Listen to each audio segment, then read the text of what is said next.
Queridos amigos, que alegria mais uma vez pela nossa querida TV Mundo Maior, o programa ABC do Espiritismo, apresentado por Sérgio Vilar e por André Luiz Querini Vilar. Queridos amigos, você sabe que esse programa nós fazemos alternadamente. Ora estudamos o Evangelho segundo o Espiritismo, ora o Livro dos Espíritos.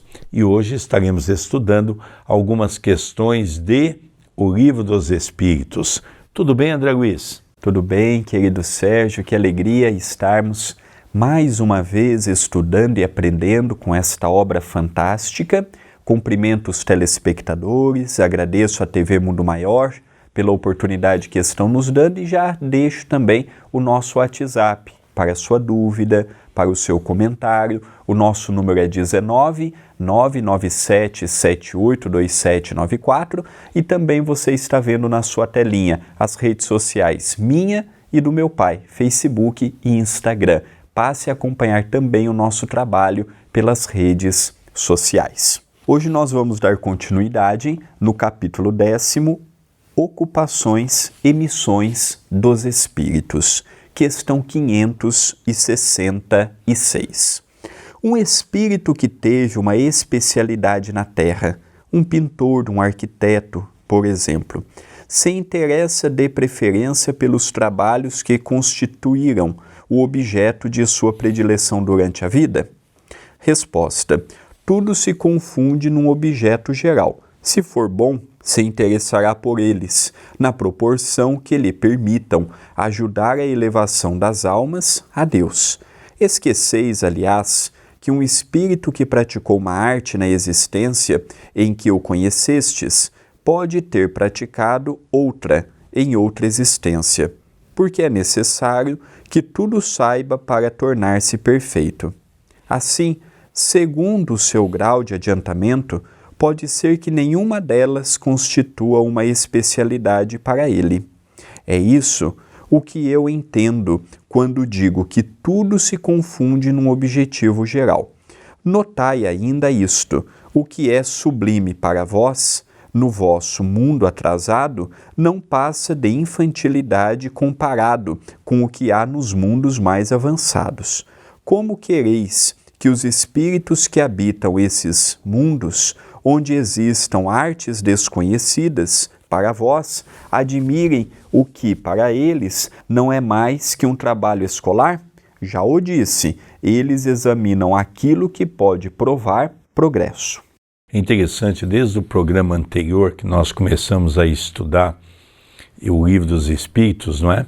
Não na semana passada, mas na semana retrasada, nós começamos a ver a questão das aptidões, não é? E nós percebemos que numa das respostas, os Espíritos diz que o véu do esquecimento muitas vezes bloqueia aquelas qualidades, aqueles talentos que nós já adquirimos para desenvolver novos talentos. Então, por exemplo, aqui é uma pergunta mais específica, não é um pintor, um músico.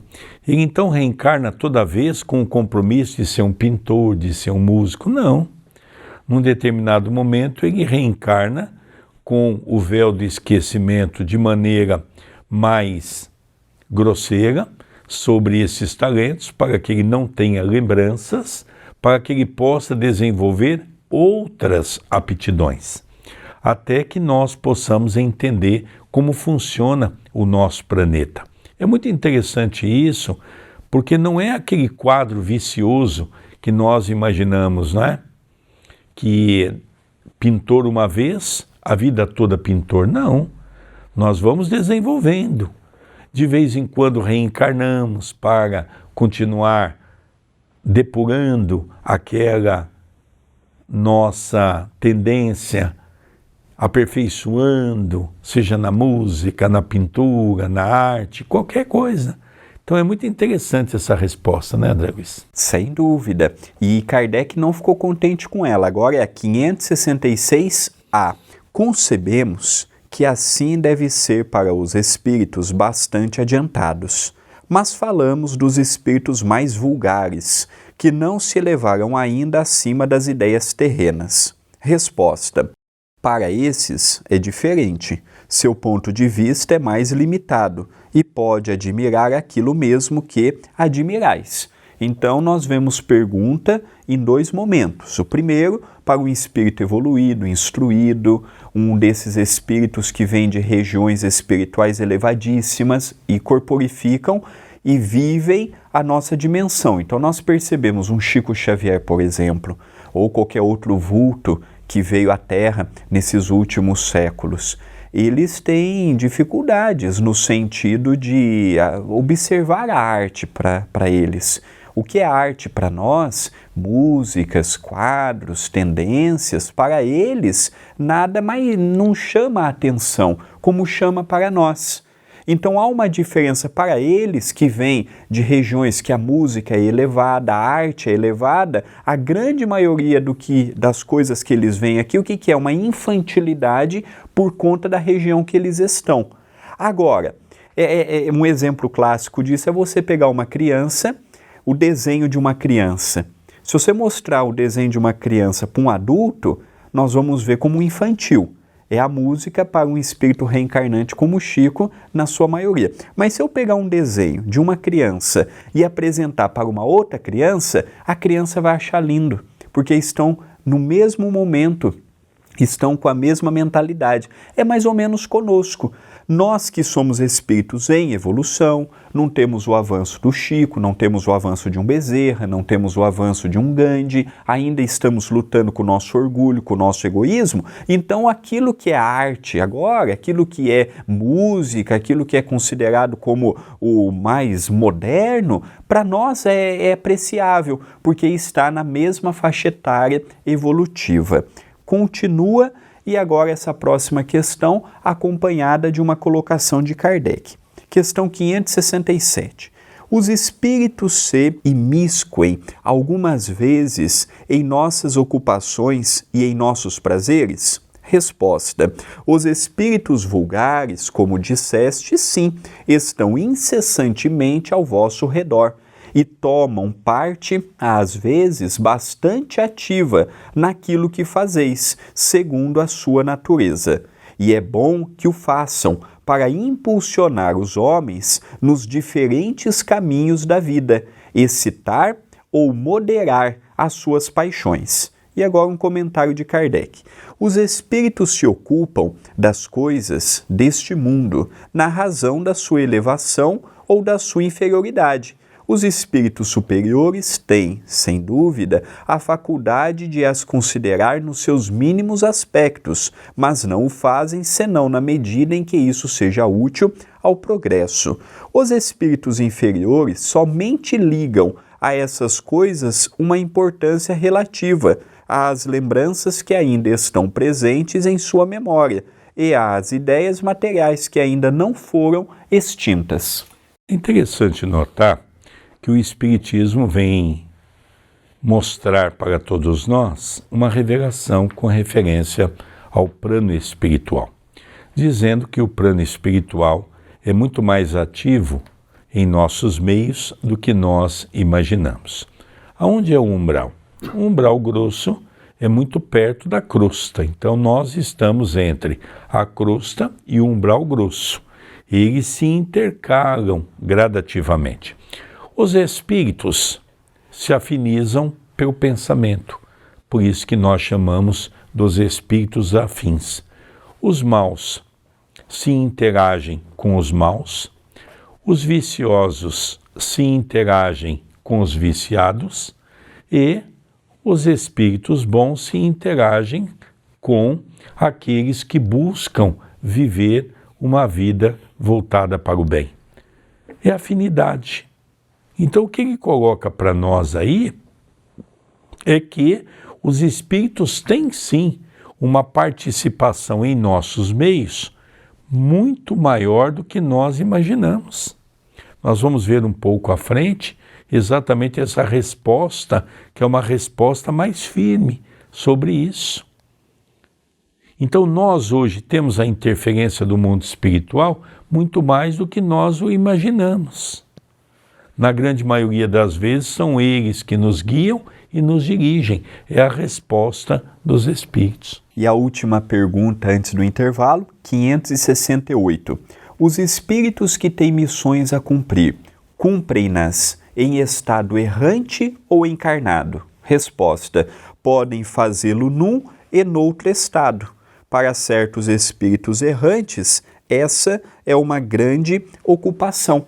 E aqui eu aproveito para fazer um convite. Toda quarta e toda sexta, às 8h15, no canal do YouTube da TV A Caminho da Luz, eu e meu pai estamos estudando o livro Ação e Reação. Responde essa pergunta. Nós vemos que tem espíritos que estão na Mansão Paz, como é o caso, por exemplo, de Silas, como é o caso de Druso, que ali eles assumiram compromisso perante eles em primeiro lugar. E depois o convite foi vindo e orientado por parte dos bons espíritos. Então as missões, sejam grandes ou pequenas, porque quando falando de missões, não estamos falando só de Chico Xavier. Tem pessoas que têm a missão de reencaminhar um espírito que ele desviou na sexualidade, desviou no poder, desviou na ganância. Então, quando falamos de missão, é todo o compromisso que o espírito assume. Lógico que a grande maioria tem missões pequenininhas, compromissos pequenininhos, igual o caso do Chico,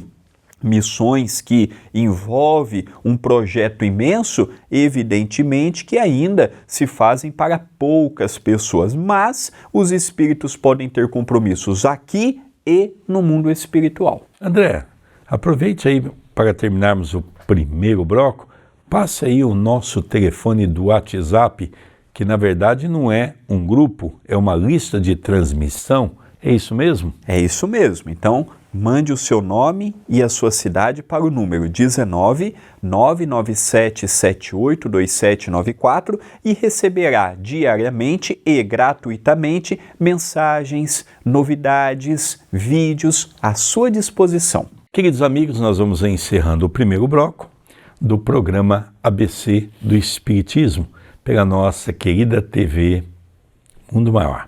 Não sai daí não, já retornaremos com essas perguntas fantásticas de Allan Kardec e com essas respostas maravilhosas do mundo espiritual. Queridos amigos, já retornamos com o programa ABC do Espiritismo pela nossa TV Mundo Maior, onde nós fazemos uma saudação especial a toda a direção da TV, a toda a direção da Rádio Boa Nova, e a todos os diretores das casas André Luiz, que coordena todo esse trabalho magnífico que é de divulgação da doutrina espírita. É o maior veículo de telecomunicação espírita que nós temos no planeta. A nossa saudação a todos. Nós, nesse bloco, estaremos estudando e dando continuidade em O Livro dos Espíritos. Qual é a questão que nós vamos estudar nesse bloco, André? Vamos começar com a questão 569 e ela é acompanhada de uma colocação de Allan Kardec. Em que consistem as missões de que podem ser encarregados os espíritos errantes? Resposta: são tão variadas que seria impossível descrevê-las. Existem, aliás, as que não podereis compreender. Os espíritos executam a vontade de Deus e não podeis penetrar todos os seus desígnios. E o comentário de Kardec: as missões dos espíritos têm sempre o bem por objetivo, seja como espírito, seja como homens. São encarregados de ajudar o progresso da humanidade, dos povos ou dos indivíduos, num círculo de ideias mais ou menos largo, mais ou menos especial, de preparar as vias para certos acontecimentos, de velar pela realização de certas coisas. Alguns têm missões mais restritas e, de certa maneira, pessoais ou inteiramente locais, como de assistir os doentes, os agonizantes, os aflitos, de velar pelos que estão sob a sua proteção de guias, de dirigi-los pelos seus conselhos ou pelos bons pensamentos que lhes sugerem.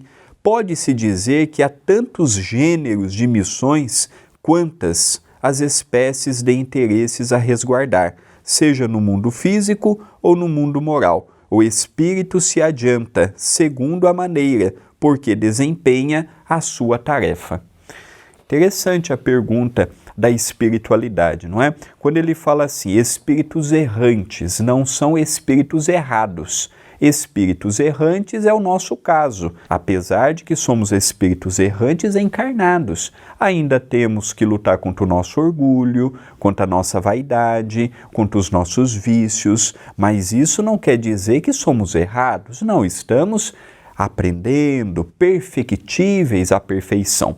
E ele pergunta, esses espíritos no mundo espiritual, que ocupação possuem? Falou aqui, é muito grande o gênero de trabalho.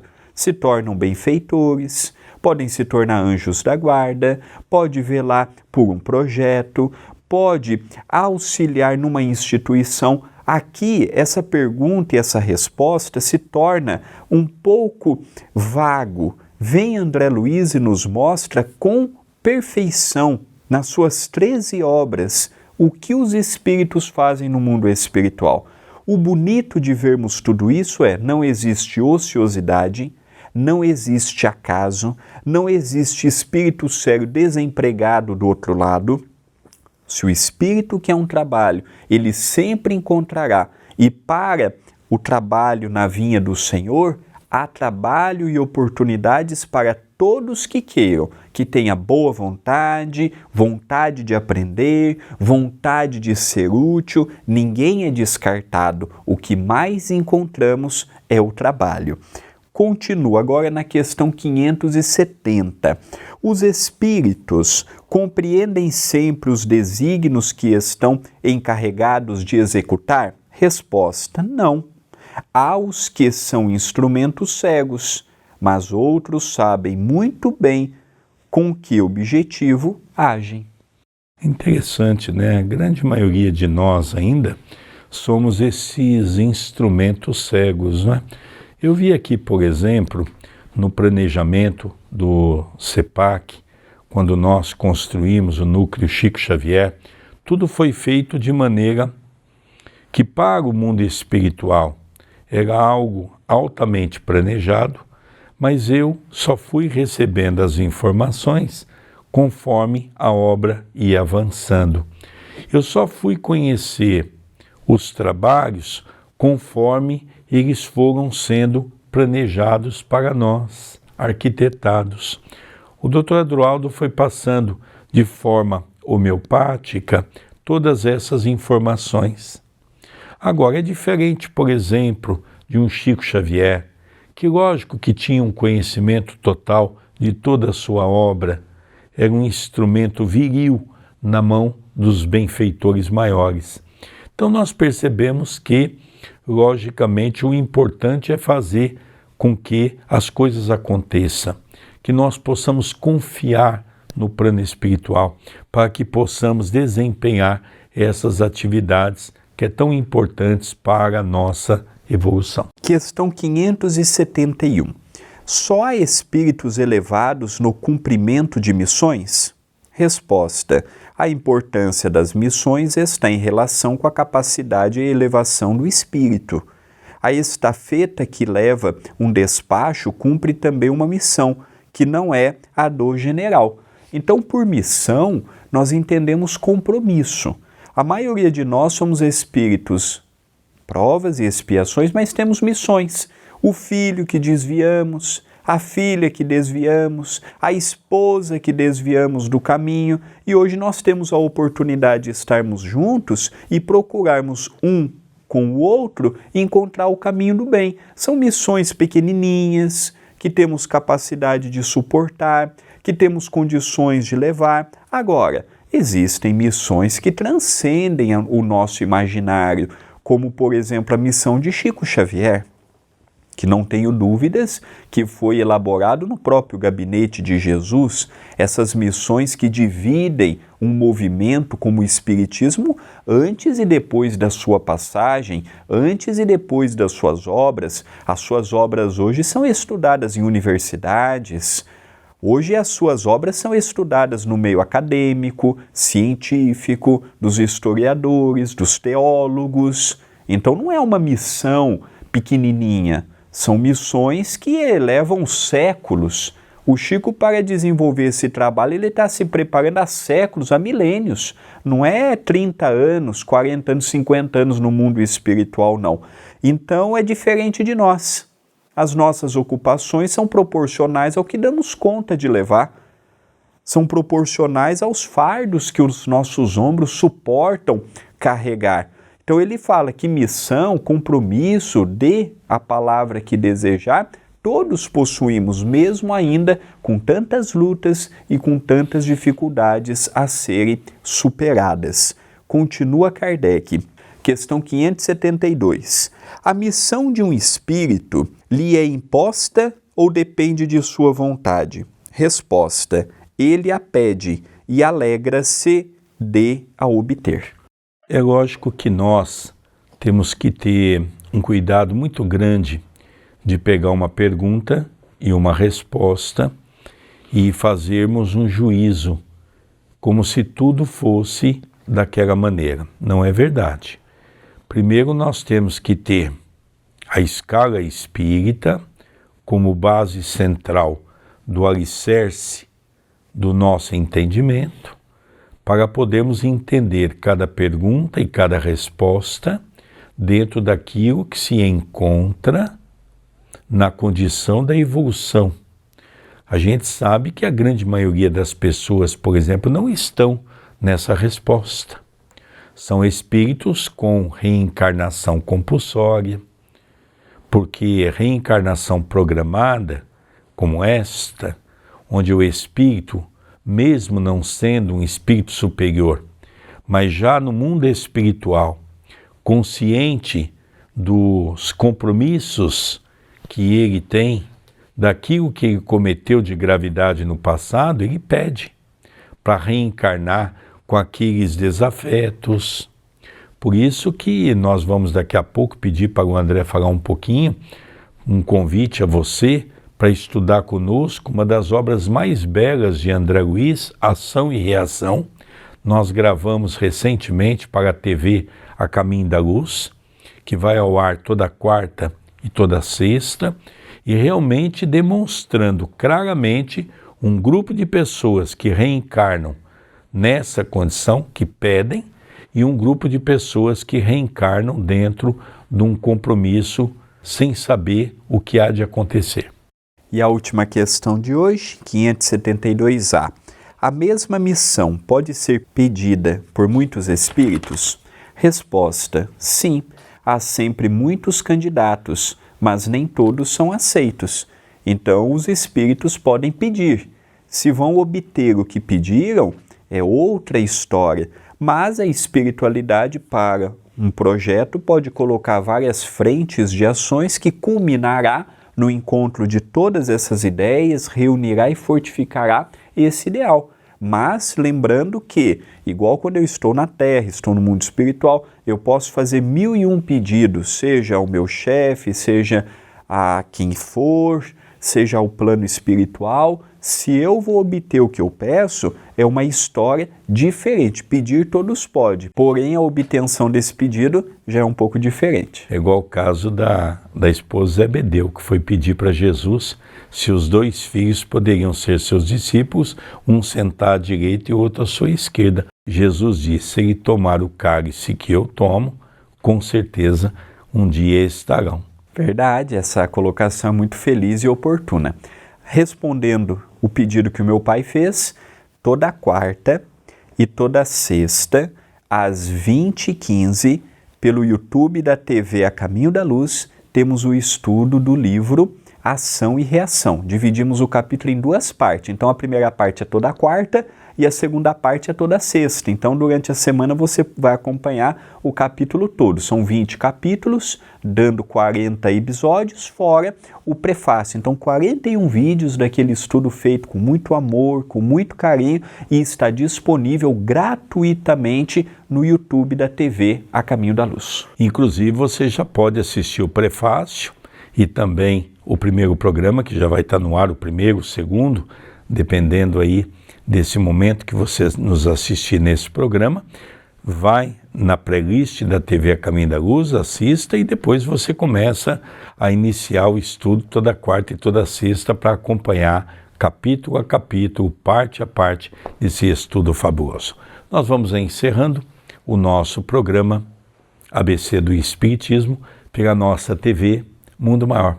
A nossa gratidão pela sua audiência e rogamos a Jesus que continue a nos dar força e coragem para continuarmos o trabalho no campo do bem. Um beijo no coração de todos. Até o próximo programa.